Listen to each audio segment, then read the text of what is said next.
Allez, dans quelques secondes, je vous emmène sur la route du Jura, mais je voulais vous donner un petit peu de contexte avant. On est fin août et en fait, je vous en ai déjà parlé, je voudrais organiser un stage photo dans le Jura. J'ai déjà dans le massif du Jura une quarantaine de spots photos qui sont répertoriés, mais tous les spots photos ne sont pas des bonnes options pour aller organiser un stage. Parce que quand on organise un stage, on ne maîtrise pas les conditions météorologiques. On est avec des personnes qui peuvent pas nécessairement marcher 3 heures, escalader les trucs, faire des choses un petit peu dangereuses. Il faut qu'il y ait un aspect sécuritaire qui soit présent. Il faut s'adapter aussi aux différentes saisons. Donc voilà, moi je voulais retourner dans le Jura, valider certains spots et en tester d'autres. Et donc j'en avais 4-5 en tête. Et j'étais ouvert à l'idée de me dire que j'allais probablement en voir d'autres sur la route, des nouvelles choses que j'imaginais pas. Et pour couronner le tout, cette vidéo, ça a été l'occasion pour moi de mettre en pratique une caméra 360, c'est l'Insta360 One R que m'a envoyé Insta360, c'est pas une vidéo sponsor, ils me l'ont envoyé, moi je leur ai dit je vais pas faire un test, par contre je vais l'utiliser dans mes quarts d'heure photo, est-ce que ça vous intéresse? Ils ont dit allez banco. Donc vous allez voir un petit peu ce que ça permet de faire, et ce que vous voyez pas, c'est que moi ça me permet de shooter de façon beaucoup plus naturelle et beaucoup plus facilement sur le terrain. C'est-à-dire que ça m'évite d'avoir le téléphone d'un côté, l'appareil photo de l'autre et de devoir parler, puis être concentré sur les photos. Là, je le pose sur la caméra, je peux parler en même temps que je prends des photos et faire un petit peu une vue à la première personne, un truc que j'ai toujours rêvé de faire dans les quarts d'heure photo. Et avec cette petite caméra 360, ça me permet de le faire. Donc c'est une petite caméra qui est vraiment assez intéressante parce qu'en plus on a des modules, donc on peut les enlever et puis en mettre d'autres. Donc là j'ai le module 360, mais on a aussi le module caméra ultra grand angle standard qui filme en 4K. On a un module aussi 1 pouce pour avoir une meilleure qualité d'image. Et voilà, c'est une très bonne petite caméra, j'ai trouvé l'ergonomie très sympa et je vous ferai un petit retour en fin de vidéo pour ceux que ça intéresse. On est parti sur les routes du Jura. Comme à chaque fois que je pars en exploration photo, je prends les petites routes, surtout pas l'autoroute, parce que par les petites routes on peut se perdre, on peut découvrir des nouveaux petits coins. Et ça n'a pas manqué, le premier, j'étais sur cette espèce de vallée encaissée, je monte, ça grimpe, et puis à un moment, juste sur la gauche, dans les arbres, je vois, waouh, une espèce d'immense bâtisse, sortie de nulle part comme ça, qui était toute seule posée dans sa vallée. Je me suis dit, oulala, ça c'est magnifique. Comme d'habitude, quand je fais waouh, je me dis, il y a une opportunité photo. Donc un petit peu plus loin sur la route, je fais demi-tour, je retourne en arrière, et on arrive à ce premier spot totalement improvisé. Bon les amis, me voilà à un spot photo trouvé au bord de la route. Apparemment là on est à un endroit où en plus on peut s'avancer un petit peu, on peut changer d'angle, téléobjectif au loin, grand angle de près. Donc je vais mettre ça sur ma case de spot photo et j'espère pouvoir y revenir peut-être soit à l'automne, ça peut être pas mal, sinon un jour où il y a des gros nuages ou bien un jour où il y a de la neige, ça peut être vraiment très beau. Donc voilà, premier spot découvert et on va en voir plein d'autres. Donc je retourne à la voiture, je vais prendre juste une photo pour enregistrer ça et avoir ça dans mes fichiers. Je reviendrai faire des photos ici et je pense qu'il y a peu de doute là-dessus.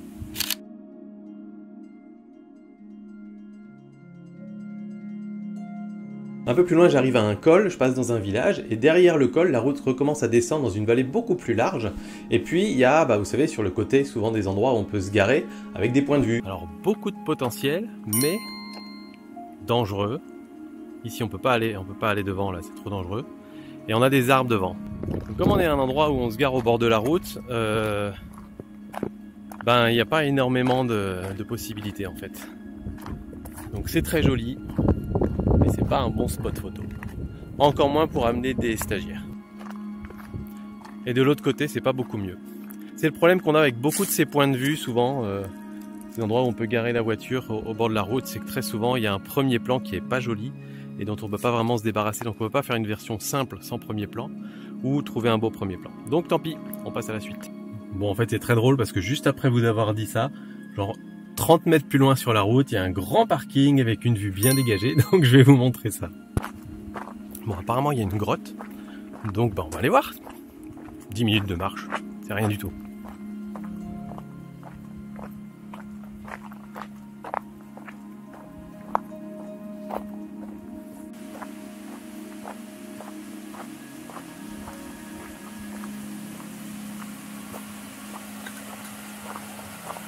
Oh.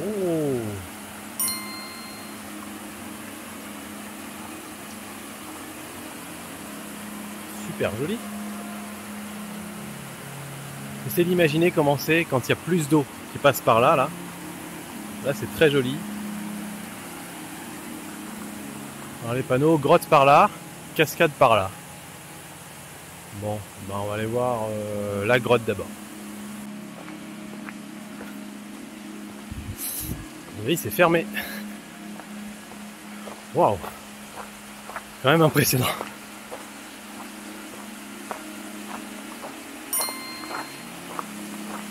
Vache.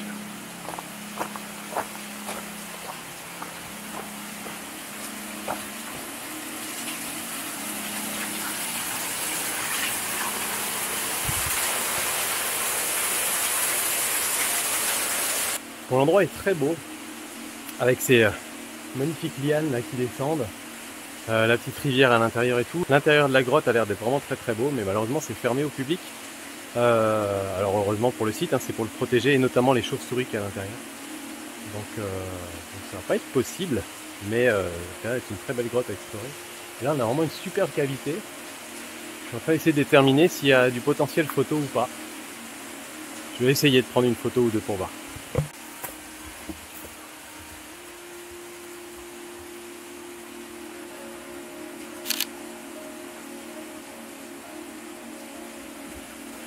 Alors c'est vraiment un très bel endroit. J'aime beaucoup la composition en fait des lianes ici, l'espèce de petite niche qui est en haut. Je suis vraiment pas certain que ce soit un spot photo tel qu'on l'entend, c'est-à-dire qu'il va bénéficier de conditions différentes. Je suis pas sûr qu'en hiver on ait des stalactites qui arrivent avec un ciel différent, ça va pas changer grand-chose, mais ça peut toujours être un endroit où on peut venir quand il fait pas très beau par exemple.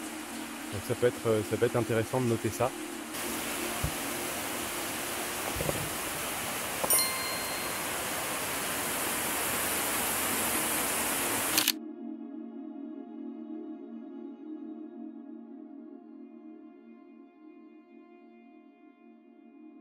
Et donc ce qui devait être un petit stop de 20 secondes sur le bord de la route juste pour voir un point de vue s'est transformé en spot potentiel pour la photographie avec un beau point de vue depuis le haut, une belle grotte et puis un beau petit ruisseau avec un cadrage qui est relativement sympa pour photographier le ruisseau aussi. Donc pour moi, hop, c'est un bon petit spot que je peux déjà cocher. Un peu plus bas, on est dans la région de la Petite Montagne et j'arrive à un village que je connaissais déjà. Et donc je savais qu'il y avait sur le bord de l'Ain un endroit qui était potentiellement photogénique. Donc j'ai été me garer là, j'ai été voir. Et effectivement, il y a un pont qui est relativement sympa. Donc j'ai été me mettre sur un ponton pour aller photographier ça avec la difficulté de se dire est-ce que je peux faire une pause longue sur un ponton. Alors il y avait très peu de vagues, donc là potentiellement ça a pu fonctionner. Mais voilà, c'est un point de vue, un spot qui est un petit peu délicat. Bon alors, je me suis posé là. Je me mets assez près de l'eau. Je trouve que ça fera un effet plutôt sympa. Hop, il faut que je remonte un petit peu la composition vers le haut. Voilà, pour mettre un petit peu plus de ciel. Très bien, je suis à niveau. Je vais essayer de mettre un polarisant. Hop là. On va en mettre un petit peu. Je vous montre en enregistrant en vidéo. D'accord. Effet polarisant au minimum, on est comme ça. Donc on voit bien beaucoup de texture sur l'eau et puis le ciel est assez clair. Effet polarisant au maximum, on est très sombre comme ça, donc quasiment plus de texture sur l'eau. Et j'aime bien mettre en général à 2/3, avoir un petit peu l'effet du polarisant, notamment pour le petit nuage là-bas qui est très joli.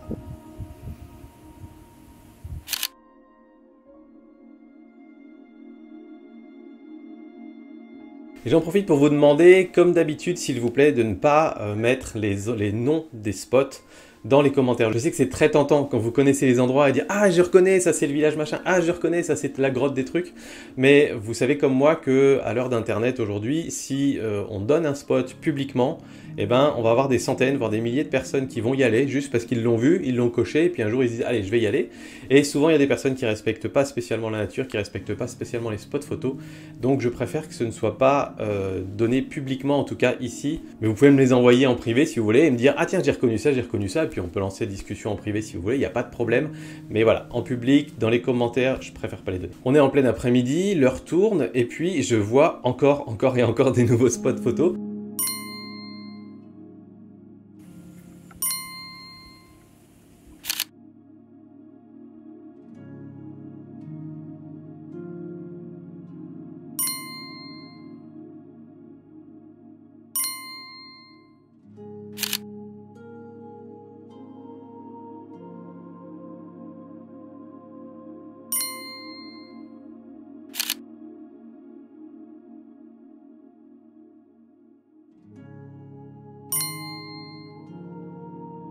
Je sais vraiment pas comment je vais faire parce que il est déjà plus de 17 h et je suis toujours pas arrivé au premier endroit où je devais, premier endroit que j'avais repéré à l'avance. Il me reste encore peut-être une demi-heure, trois quarts d'heure de route pour y aller. Donc ben voilà, mais j'arrête pas de tomber sur des beaux spots et des beaux endroits, c'est juste trop beau la Franche-Comté. Enfin, on arrive réellement dans le Haut-Jura, à l'endroit où je voulais aller depuis le début, mais c'est déjà la fin d'après-midi. Et le problème, c'est que j'ai un spot à aller voir au coucher du soleil, donc faut pas que je traîne non plus. Et je passe dans deux petits villages qui sont vraiment splendides. Et ce qui me plaît en fait dans ces villages, c'est pas les villages en tant que tels, ce sont les paysages qu'il y a autour, juste avant le village et juste après le village sur la route, qui sont pour moi des beaux paysages qui seraient magnifiques avec de la neige en fait. Donc je note et je coche ça en me disant tiens, repassez ici au moment où il y aura de la neige parce qu'on a des beaux reliefs, on a des arbres un petit peu esselés, on a vraiment de quoi faire des très belles compositions quand tout est recouvert de neige. Et au détour d'un virage, un petit lac, exactement le genre de lac que je recherchais dans le Jura, avec justement un lac dans une cuvette et probablement un truc assez photogénique. Donc je me pose là pour essayer de voir s'il y a un bon cadrage.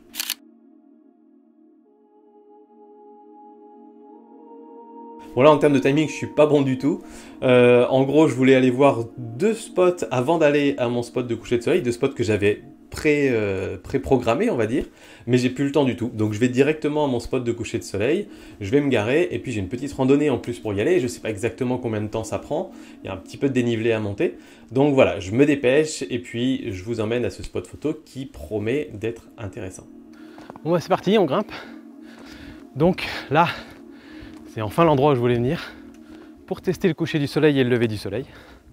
Donc on grimpe pour avoir un point de vue un peu à hauteur sur un château. Et je pense que ça peut être un spot, si c'est tel que je l'espère, mais on va voir, qui peut être bon sous quasiment toutes les conditions. Brouillard, neige, automne, hiver, printemps, enfin voilà. Donc le genre de spot à bien noter sur les tablettes. Donc on va voir ce que ça donne.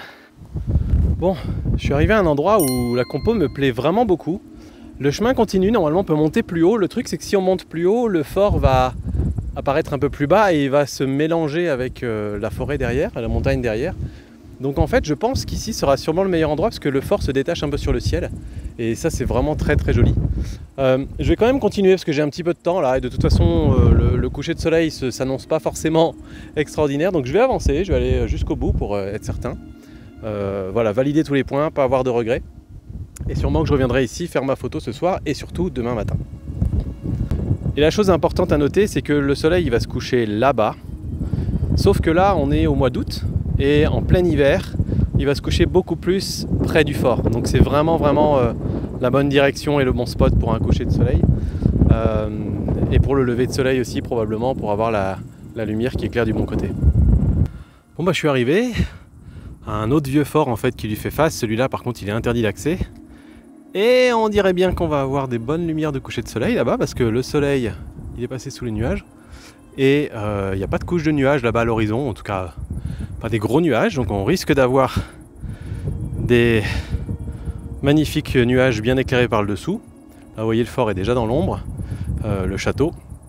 Par contre vous voyez ici en termes de composition c'est beaucoup moins bien je trouve, le château déjà un petit peu moins beau par ici, puis surtout il se mixe, il se mélange trop avec l'arrière-plan, on a le village aussi là-bas derrière, donc moi ça me plaît beaucoup moins cette composition, donc je vais redescendre là où on était tout à l'heure. Bon par contre on n'aura pas fait le déplacement pour rien parce que je sais pas si vous voyez mais là-bas, ici, il y a quelques petites maisons posées dans un pré avec des arbres et on a les ombres dans la prairie grâce au soleil couchant, c'est juste magnifique, donc j'ai été prendre cette photo là avec mon téléobjectif et je pense que ça on l'a pas depuis en bas.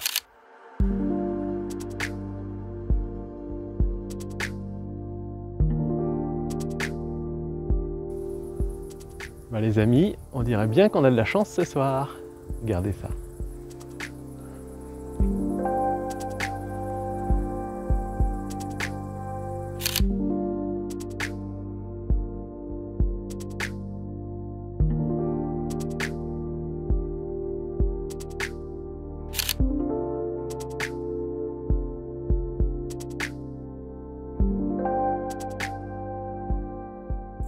Bon, je sais que vous voyez rien, alors je vous remonte le château. Voilà, c'est l'heure de remballer. Je vais reprendre mon appareil photo qui est juste devant là, voilà. Je vais le remballer, on va redescendre à la voiture. Voilà, le soleil s'est couché, j'ai des étoiles plein les yeux avec ce que je viens de voir. Et bah maintenant, je vais me trouver un endroit pour dormir dans la voiture. Bon bah voilà, bientôt 22 h, je suis tout installé dans ma voiture, j'ai fait mon petit matelas, le duvet, tout va bien. Je vais me prendre un petit pique-nique et puis je vais faire dodo. Et réveil demain matin juste avant le lever du soleil pour remonter là. Bonne nuit. Quelle journée déjà. Grosse journée de photos. C'est assez difficile d'enchaîner les spots comme ça. Qu'est-ce que vous avez pensé de cette petite caméra 360? Est-ce que vous pensez que ça apporte un truc vraiment sympa à la vidéo ou pas? Enfin voilà, dites-moi dans les commentaires, moi ça m'intéresse. Le truc que moi je voulais vous dire là-dessus, faire mon petit retour, c'est que en termes d'ergonomie, c'est plutôt pas mal. Le gros avantage, c'est que je peux le recharger directement dans la voiture. Donc ça, je le remettais à recharger à chaque fois. Parce que la batterie descend quand même relativement vite. Mais en fait, tout se fait sur le smartphone, sur l'appli du téléphone. Et sur l'appli du téléphone, on peut accéder directement et se connecter à la caméra, pas besoin de retirer la carte micro SD. Et puis une fois qu'on a, on peut télécharger du coup nos fichiers, ce qui permet de libérer de la place sur la caméra. Et une fois qu'on a téléchargé les fichiers, on peut les monter directement. Parce que j'avais jamais monté de vidéo 360, mais en fait c'est galère parce que on va pas se sortir avec une vidéo en forme de boule. Il faut la travailler cette vidéo. Et il y a une petite l'appli de montage est vraiment bien fichue, on pose des petits points à certains endroits, on dit à tel endroit je veux tel cadrage, puis on peut mettre un autre endroit et puis ça va faire la transition automatiquement entre les deux, enfin vous l'avez vu dans la vidéo. Mais c'est en fait vachement facile à utiliser. Donc moi j'aime plutôt bien, je trouve ça vraiment intéressant comme système et je pense que je vais l'utiliser vraiment souvent parce que l'ergonomie est bonne en fait. Et c'est tout ce que je voulais sur ce type de caméra. Parce que si c'est pour filmer facilement mais qu'ensuite ce soit une vraie galère à traiter les fichiers, c'est pas la peine. Et là, en fait, en réalité, c'est vraiment très facile. Donc voilà, je suis très content. Et donc, si vous en êtes content aussi, que vous trouvez que ça fait des jolis plans et que ça permet d'être un petit peu plus en immersion, bah, je vais continuer à l'utiliser dans les prochains quarts d'heure photo. Si vous êtes intéressé par la retouche des photos que je vous ai montrées dans cette vidéo, et ben vous cliquez sur la vidéo qui est juste là. C'est une vidéo qui est réservée aux membres, donc les personnes qui soutiennent la chaîne sur YouTube. Si vous n'êtes pas membre, vous cliquez sur le bouton rejoindre et comme ça, vous pouvez devenir membre de la chaîne et du coup accéder au traitement des photos. Et puis sinon, abonnez-vous et mettez la cloche pour pas manquer la deuxième partie de cette vidéo qui arrivera dans les prochaines semaines.